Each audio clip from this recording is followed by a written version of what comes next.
మీ బట్టలకి సాఫ్టింగ్ ప్రొటెక్షన్ ఇచ్చే సరైన ప్రొడక్ట్ ఎలిమ్ ఫ్యాబ్రిక్ కండిషనర్.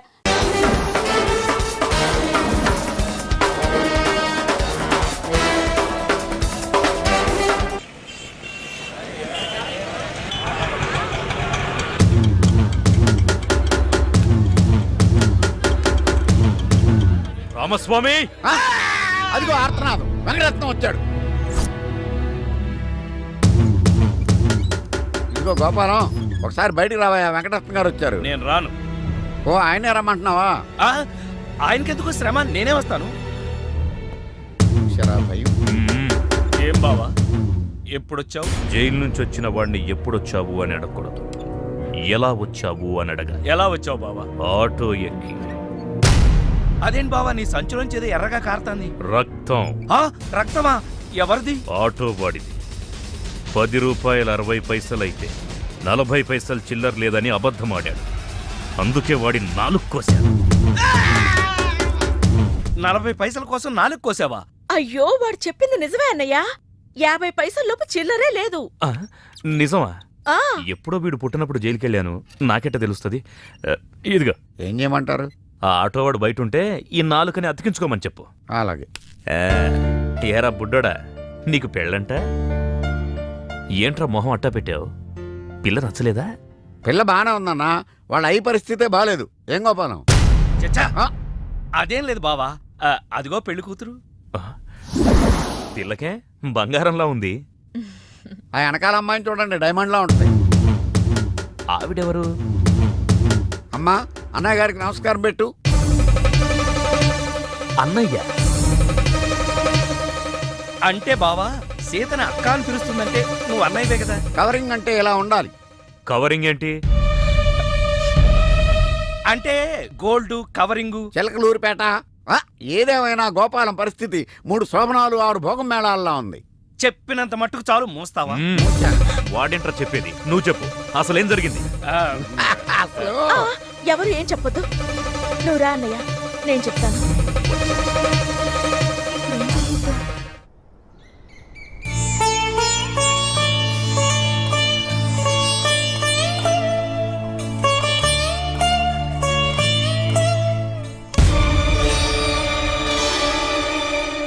ఏమన్నా రామస్వామి గారు, మన కథ మంచి మలుపు తిరిగింది. మలుపు తర్వాత తిరుగుదాం గానీ మర్డర్ ఎప్పుడన్నా చూసావా? కరెక్ట్ గా మన కథలో నెక్స్ట్ సీన్ అదే. కానీ ఎలా చేయాలా అని ఆలోచిస్తున్నా. నువ్వు మర్డర్ చేయక్కర్లేదు కానీ ప్రాక్టికల్ గా చూద్దు గానీ. అయితే కెమెరా తెచ్చుకుంటున్నాను, ఏ ఛానల్ కన్నా కొంచెం త్వరగా రావయ్యో. ప్రొడ్యూసర్ పోయాక ఫోటో తీసినా లాభం లేదు. ప్రొడ్యూసర్ ఆయన పోతే సినిమా ఎవరు తీస్తారండి? నీ అబ్బా, నీకు సినిమా ఆగిపోతుంది గోల తప్ప ఒక మనిషి ప్రాణం పోతుందని ఎవరికి బాధ లేదు. మీరందరూ ఇలా బాధపడిపోతే మాకు శవాలలోకి వస్తే మేమెలా బతకాలి? ఇదిగో మీరెవరు బాధపడకుండా, దగ్గరుండి నేను చేస్తాను కదా మనోడు మర్డరు. గోపాలం, వద్దు బావా, నా మాట విను, ఇందులో నా తప్పేమీ లేదు. ఎక్కువ పెట్టిన బాణం, గురి పెట్టిన గన్నం వెనక్కి తీయకూడదు. ఏదైనా చెప్తాను. ఏమన్నా పిస్టల్ మీకు సరిగా గురి పెట్టడం వచ్చా, పక్కడికి ఏమన్నా తగులుద్దా? రేయ్, నేను గనక బ్రతుకున్నాను, నువ్వు పైకెళ్ళి కథలు రాసుకో. నా వెనకాల మీరు వచ్చేస్తారు కదా. Shut up. బావా, ఈ ఒక్కసారికి నన్ను క్షమించు. ఎందుకు క్షమించాలి? నా చెల్లెలు బతకాలనుందా లేదా? నిండు 100 ఏళ్ళు పసుపు కుంకుమలతో. కానీ నువ్వేం చేశావు? నా చెల్లెలు చెప్పిన ఆ మల్లేశ్వరిని చేసుకోనంటావా? ఏంటి బావా, నువ్వు కూడా మల్లీశ్వరిని చేసుకోమనే చెప్తున్నావా? అవునరా, చేసుకోక తప్పదు. ఇదేంటిది, ఈ క్యారెక్టర్ ఇలా పడిపోద్ది అనుకోలేదే. నేను మళ్ళీ రాసుకొస్తాను. ఒరే గోపాల్, ఒకప్పుడు నా చెల్లెలు చావు బతుకుల్లో ఉంటే పెళ్లి చేసుకుని కాపాడావు. ఇప్పుడు తన కొడుకు ప్రేమ పెళ్లి జరగకపోతే నా చెల్లెలు మళ్ళీ చస్తానంటోంది. దయచేసి పెళ్లి చేసుకోరా ప్లీజ్. ఎవరు చెప్పినా సరే నేను నా భార్యకు అన్యాయం చేయను. అయితే చావు. ఏంటి ఎస్ఐ గారు ఎలా వచ్చారు? రై బావా, ఏయ్ ఎక్కడ్రా నువ్వు? ఏంటి పార్దు ఈ ఒంటరితనం? ఇది ఒంటరితనం కాదు, నీ నుంచి ఏకాంతం. ఈ కాంతం ఉండగా ఏకాంతమేలా? అదొకటి తక్కువ. ఏంటి ఆలోచిస్తున్నావు? నీ ఒక్కదాంతోనే పడలేకపోతున్నానే. ఒకవేళ బ్యాంకాక్ లో ప్రేమించిన ఆ ఇద్దరు కూడా. వాళ్ళ ఆవిడ ఒప్పుకుంది, వెంకటరత్నం ఒప్పుకున్నాడు. ఇతను ఎందుకు ఒప్పుకోవటం లేదు? ఇదేదో బోరు కొడుతున్న డైలీ సీరియల్లో సస్పెన్స్. మల్లేశ్వరి సక్సెస్ చూసావా? అందరినీ ఒప్పించి నిన్ను పెళ్లి చేసుకుంటానన్నాను. రేపే మన పెళ్లి.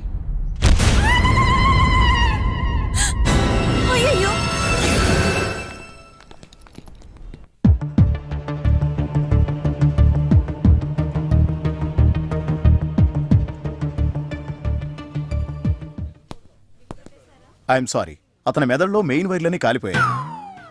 చూడకూడదేదో చూడడం వల్ల ఫీజు కూడా కొట్టేసింది. సారీ, మీరు డాక్టరా ఎలక్ట్రీషియన్? I'm physiotherapist. ఓ, అలా చూడండి. మ్. చూసారా, మ్. అతను చూసిన ఆ నాటకం ఏదో తెలిస్తే తప్ప మా ట్రీట్మెంట్ పనిచేయదు. కోమాలోంచి రాలేడు.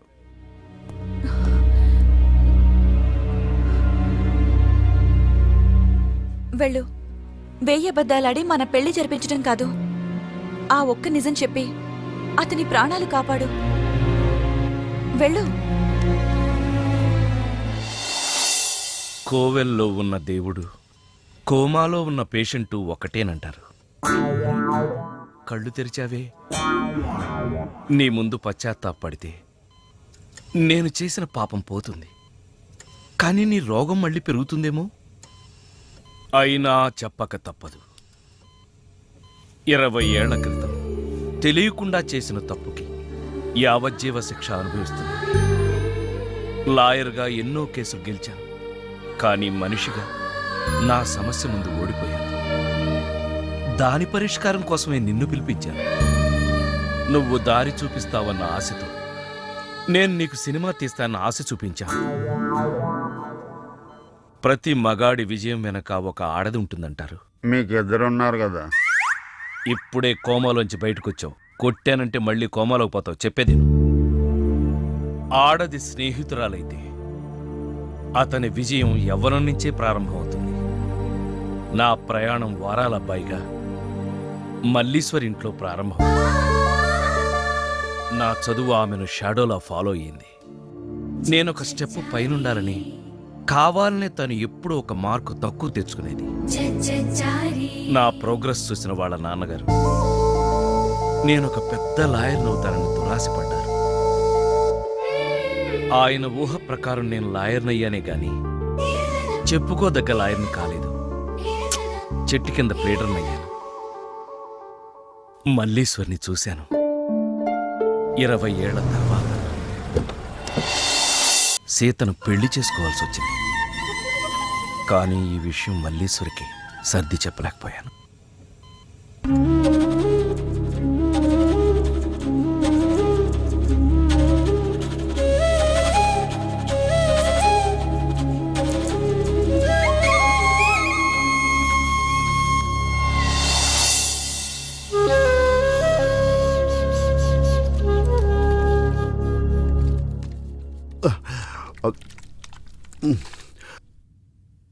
మళ్ళీ మల్లేశ్వరిని ఎప్పుడు చూశారు? ఈ మధ్యనే ఓ కేసు పని మీద అరకు వెళ్ళినప్పుడు ఊహించని చోట చూడకూడని పరిస్థితులు సౌభాగ్యం దానమిచ్చి దౌర్భాగ్యం అనుభవిస్తూ తన స్థాయిలో నేను, నా స్థానంలో తనని చూశాను. సరిగ్గా అదే రోజున మావాడు బ్యాంకాక్ నుంచి మీనాక్షిని ప్రేమిస్తున్నానని ఫోన్ చేశాడు.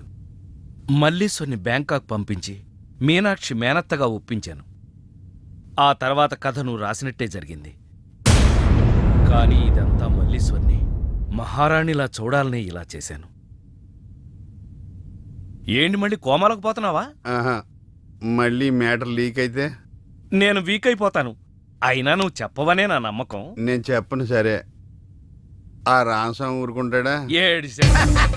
నవ్వాడు. రేయ్, నీ పిట్ట కథ వెనకాల ఉన్న అసలు కథ తెలిసిందిరా. ఇది చాలు వెంకటరత్నం నిన్ను చంపడానికి. రేపు నీ పెళ్లి కాదు, ఈ రోజే నీ చావు. రెడీగా ఉండు. ఒరేయ్, సార్, ఇప్పుడు ఏం జరుగుద్దో? ఏం జరుగుతుందో జాగ్రత్తగా ఆలోచించి రాయి. ఈలోగా వాడిని మేనేజ్ చేసి వస్తాను. రేయ్, ఆగరా.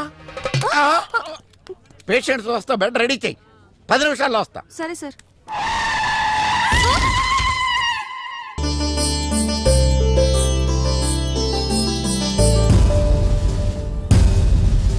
శ్రీవారి పెళ్లి కొడుకు కోసం ఎలా ఉంది?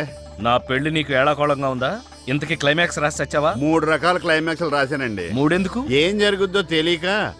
1, కొడుకు పాయింట్ ఆఫ్ వ్యూలో నిజం తెలిసి పెళ్లి ఆగిపోవడం. 2, మల్లేశ్వరి పెళ్ళొద్దంటాం. ఇంకేం మిగిలింది? రామస్వామి వెళ్ళి ఫుల్గా మీ ఫ్లాష్ బ్యాక్ వెంకటరత్నానికి చెప్పాడు. మొన్న హాస్పిటల్లో బయలుదేరిన రామస్వామి గారు ఇంతవరకు ఇంటికి చేరలేదు. వాడు ఏమైపోయాడో, ఎక్కడున్నాడు?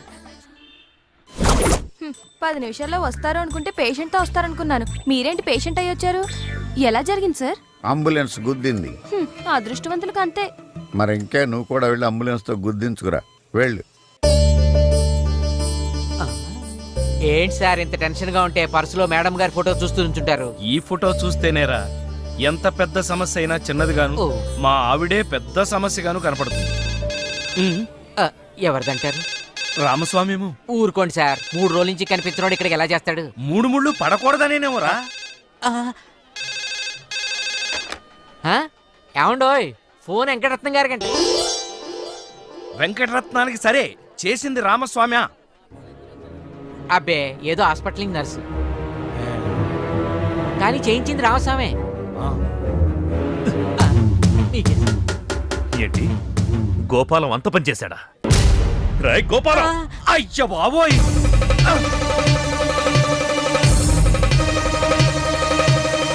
ఏయ్! ఆగరా! ఏయ్! ఓ! అసలు విషయం ఏంటమ్మా?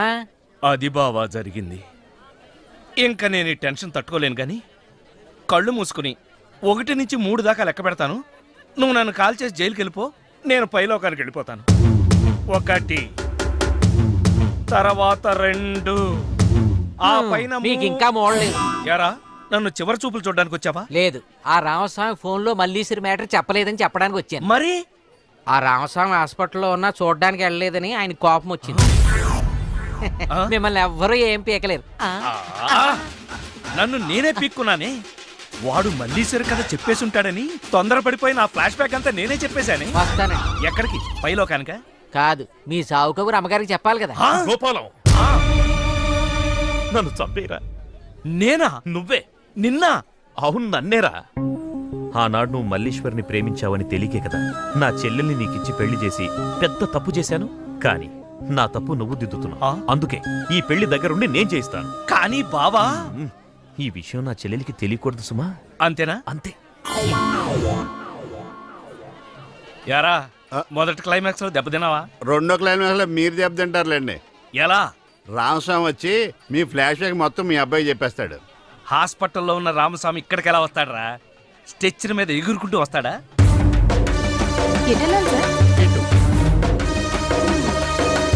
వచ్చి మా వాడికి లెటర్ రాసి చేతికి అందిస్తాడా?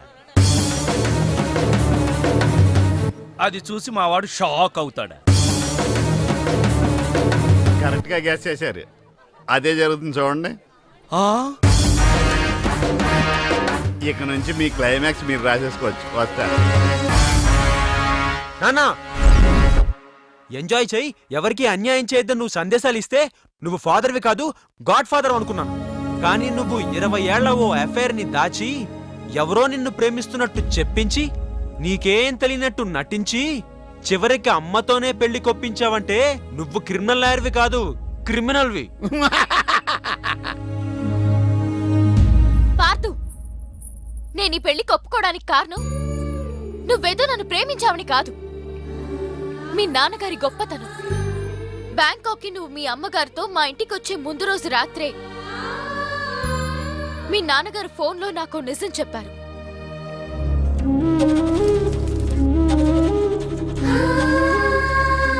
అవునమ్మా, నేను మల్లీశ్వరిని మళ్ళీ మహారాణి స్థానంలో చూడాలనుకున్నానే కానీ ఈ వయసులో రాసలేలాడ్డానికి మాత్రం కాదు. మన వయసులో ప్రేమ కోసం ఎన్నో త్యాగాలు చేయడం చూసాం. కానీ వీరి వయసులో ఒక స్నేహితురాలికి పూర్వ వైభవాన్ని కల్పించాలని చేసే ఈయన ప్రయత్నానికి చేతులెత్తి నమస్కరిస్తున్నాను.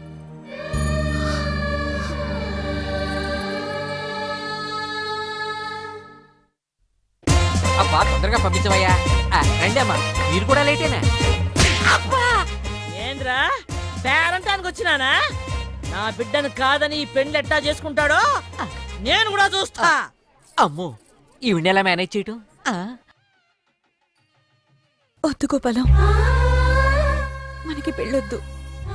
బాధ, దిగులు, ఉక్రోషం వీటన్నింటికంటే మనిషిని కృంగతీసేదేంటో తెలుసా? తప్పు చేశామనే భావన. ఆ బాధతోనే కదా నేను ఇదంతా చేసింది? ఆడది తన సర్వస్వాన్ని త్యాగం చేస్తుంది కానీ కట్టుకున్న భర్తని మాత్రం కాదు. ఆ నమ్మకంతోనే నేను ఇంతవరకు మౌనంగా ఉన్నాను. కానీ నా నమ్మకాన్ని అక్క తన అమాయకత్వంతో ఓడించింది. తన త్యాగంతో నన్ను గెలిచింది. ఓ మనిషి ఒకేసారి ఎంతమందినైనా మోసం చేయొచ్చు, ఎన్నిసార్లైనా ఒకే మనిషిని మోసం చేయొచ్చు. కానీ నా అనుకునే వాళ్ళని ఒక్కసారి కూడా మోసం చేయకూడదు. నన్ను క్షమించు, దయచేసి నన్ను మర్చిపో. ఆగమ్మా, క్షమించాల్సింది నన్ను. నీకు తెలియకుండా అన్యాయం చేసింది నేను. తెలియకుండా చేసిన తప్పుని కనీసం తెలిసి దిద్దుకునే అవకాశం ఇవ్వమ్మా. ఒకవేళ ఈ పెళ్లి జరగకపోతే నా చెల్లెలి పరిస్థితి. బావా, నువ్వన చెప్పు బావా.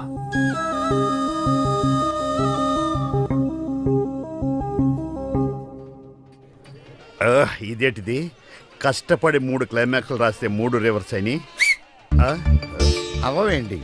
నీ తొక్కలో కథకు విలన్ ఎవడరా? నా కథలో విలన్స్ ఉండరు, పరిస్థితులే విలన్స్. ఆ పరిస్థితులే నన్ను విలన్ చేశాయి. ఆ? విలన్ లేని కథకి కిక్ ఉండదు. ఆ? నేనే విలన్. ఆ? మెయిన్ క్యారెక్టర్ కి మ్యాటర్ తెలవకుండా శుభం కార్డు పడకూడదు. ఇలా రా, నేను వెళ్ళి సీతమ్మకు మెయిన్ కథ అంతా చెప్పేస్తాను. కానీ నేను రైటర్ క్యారెక్టర్ ప్రోత్సహించాలి కానీ చంపేయకూడదు.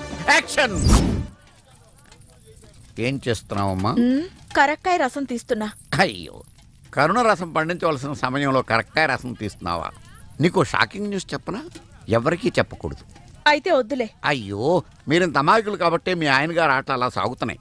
నువ్వు అనుకున్నట్టు మీ ఆయన శ్రీరామచంద్రుడు కాదు, గోపాలకృష్ణుడు. పెళ్లికి ముందే ఆ మల్లీశ్వరుతో గుడుగుడు కొంచెం ఆడాడు.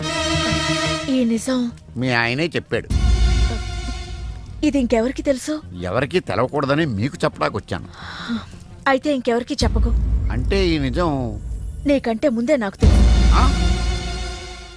మీ ఆయన్ని నాకిచ్చి పెళ్లి చేయమని ఓ ఆడది ధైర్యంగా అడిగింది అంటే దాని వెనక పెద్ద కథ ఉంటుందని నేను ఊహించలేనా? ఇంత తెలిసి అలా ఉంటున్నారమ్మా. అదే ఆడదానికి మగాడికి తేడా. మగాడు తన అనుభవాన్ని 10 మందికి చెప్పి సంతోషపడతాడు. అదే ఆడది తన అనుభవాన్ని తనలోనే దాచుకుని బాధపడుతుంది. ఇది కరక్కాయ రసమే కదమ్మా? కాదు, కుంకుడుకాయ రసం. నీలాగే మా వారు కూడా పెళ్లి విషయంలో దెబ్బతిన్నారు. ఇష్టం లేని పెళ్లి చేసుకున్నా పెళ్లికి ముందే ప్రేమించారనే ఊహ కూడా రాకుండా కాపురం చేశారు. కంటికి రెప్పలా నన్ను చూసుకున్నారు. కానీ ఇప్పుడు నీకు సవతిని తీసుకొస్తున్నాడు కదమ్మా. ఆమెను తీసుకొచ్చేది నాతో పడకో ఆయనకి పడక కావాల్సొచ్చో కాదయ్యా, మా వల్ల అన్యాయం అయిపోయిన ఓ ఆడదానికి న్యాయం చేయడానికి. అందుకని మొగుడిని దానం చేస్తావా? అసలా మొగుణ్ణి దానం చేసింది తనేగా. దానం చేసిన తన కోసం త్యాగం చేయడం తప్ప ఈ 20 ఏళ్ళు ఆ భర్తని బిడ్డని మోశాను. కాని నాకు తెలుసని మా వారికి చెప్పకు. నాకు తెలియకూడదని ఆయన, ఆయనకి తెలియకుండా నేను గుప్పెట్లో నిజం దాచుకుని గుడుగుడు గుంజం ఆడటమే సంసారం. సార్, ఏమైంది?